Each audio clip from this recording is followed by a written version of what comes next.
सर्वमंगल मांगल्ये शिवे सर्वाधिसाधिके शरण्ये त्र्यंबके गौरी नारायणी नमस्तुते। बोलो सच्चे दरबार की जय। नमस्कार दोस्तों, स्वागत है आप सभी का मेरे YouTube चैनल आर के भक्ति में। भक्तों, आज की वीडियो में हम आपको श्री दुर्गा सप्तशती पाठ के 12वें और 13वें अध्याय की कथा सुनाएंगे, जिसमें कि देवी के चरित्रों के पाठ का महत्तम और राजा सुरत और वैश्य को देवी का वरदान की कथा सुनाई जाएगी।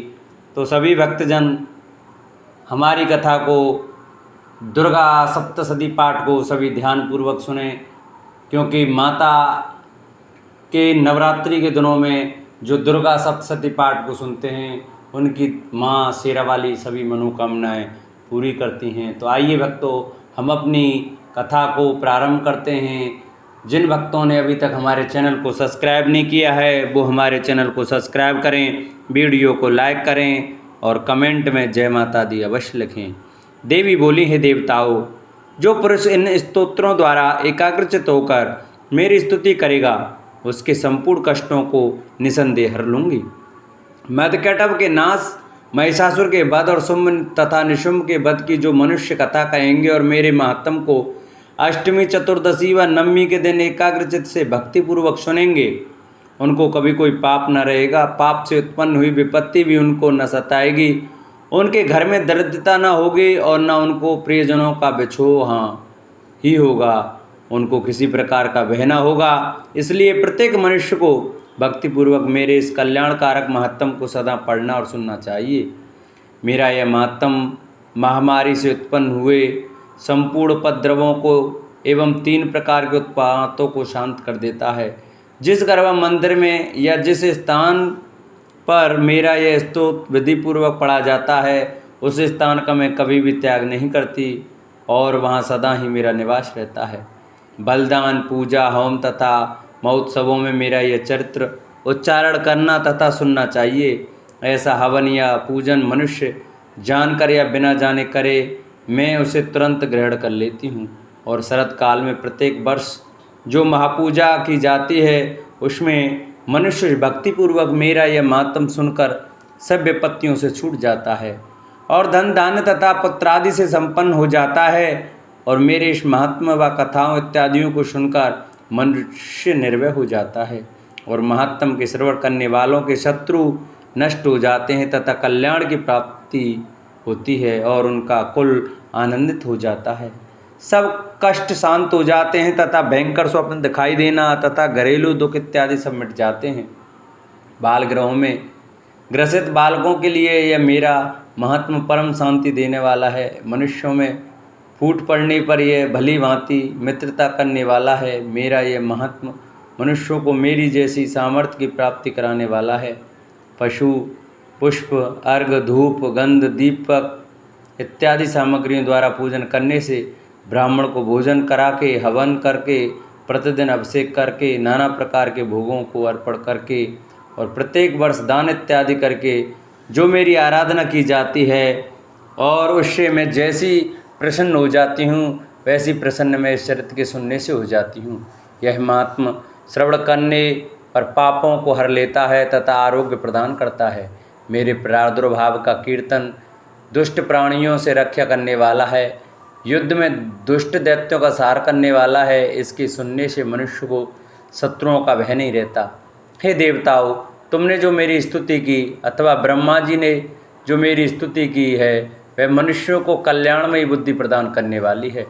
वन में, सूने मार्ग में अथवा दावानल से घिरे जाने पर, वन में चोरों से घिरा हुआ या शत्रुओं द्वारा पकड़ा हुआ, जंगल में सिंहों से, व्याघ्रों से या जंगली हाथियों द्वारा पीछा किया हुआ, राजा के क्रुद्ध हो जाने पर, मारे जाने के भय से, समुद्र में नाव के डगमगाने पर, भयंकर युद्ध में फंसा होने पर, किसी भी प्रकार की पीड़ा से पीड़ित, घोर बाधाओं से दुखी हुआ मनुष्य मेरे इस चरित्र को स्मरण करने से संकट से मुक्त हो जाता है।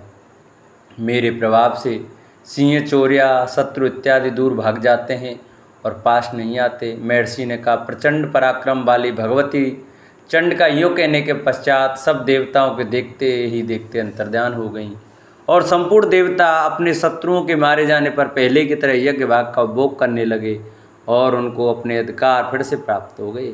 तथा युद्ध में देवताओं के शत्रुओं शुंभ व निशुंभ के देवी के हाथों मारे जाने पर बाकी बचे हुए राक्षस पाताल को चले गए। हे राजन, इस प्रकार भगवती अंबिका नित्य होती हुई भी बार बार प्रकट होकर इस जगत का पालन करती हैं, इसको मोहित करती हैं, जन्म देती हैं और प्रार्थना करने पर समृद्धि प्रदान करती हैं।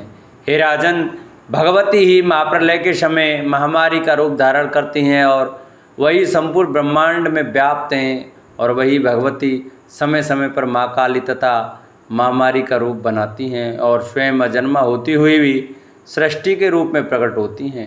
वे सनातनी देवी प्राणियों का पालन करती हैं और वही मनुष्य के अभ्युदय के समय घर में लक्ष्मी का रूप बनाकर स्थित हो जाती हैं तथा अभाव के समय दरिद्रता बनकर विनाश का कारण बन जाती हैं। पुष्प, धूप और गंध आदि से पूजन करके उनकी स्तुति करने से वे धन एवं पुत्र देती हैं और धर्म में शुभ बुद्धि प्रदान करती हैं।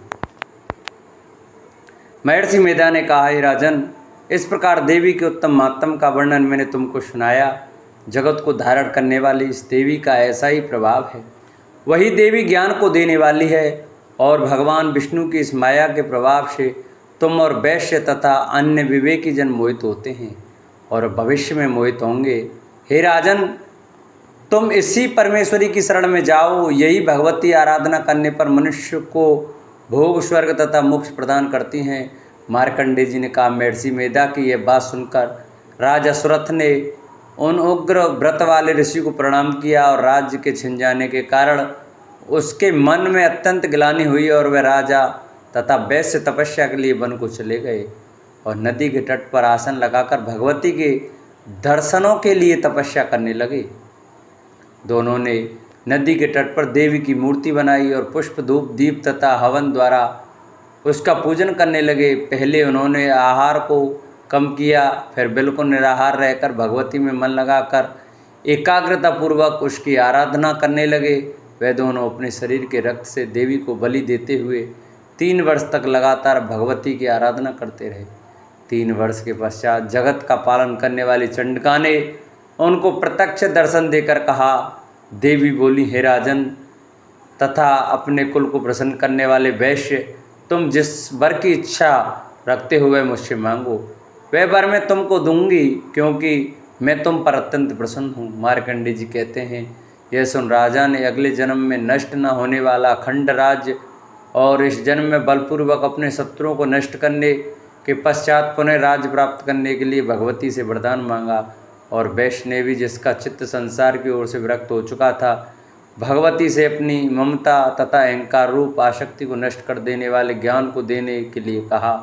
देवी ने कहा, हे राजन, तुम शीघ्र ही अपने शत्रुओं को मारकर पुनः अपना राज्य प्राप्त कर लोगे। तुम्हारा राज्य स्थिर रहने वाला होगा। फिर मृत्यु के पश्चात आप सूर्यदेव के अंश में जन्म लेकर सावर्णिक मनु के नाम से इस पृथ्वी पर ख्याति को प्राप्त होंगे। हे वैश्य कुल में श्रेष्ठ, आपने जो मुझसे वर मांगा है वह आपको देती हूँ।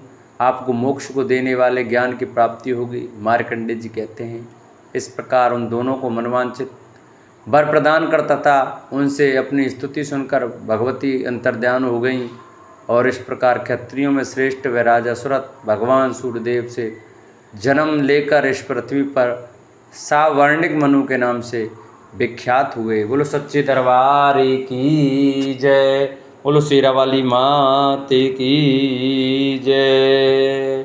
जिन भक्तों को, माता बहनों को हमारी ये वीडियो अच्छी लगी हो, हमारी कथा अच्छी लगी हो, वो हमारी वीडियो को आगे शेयर करें, जिससे और भी भक्त हमारी ये कथा सुन सकें।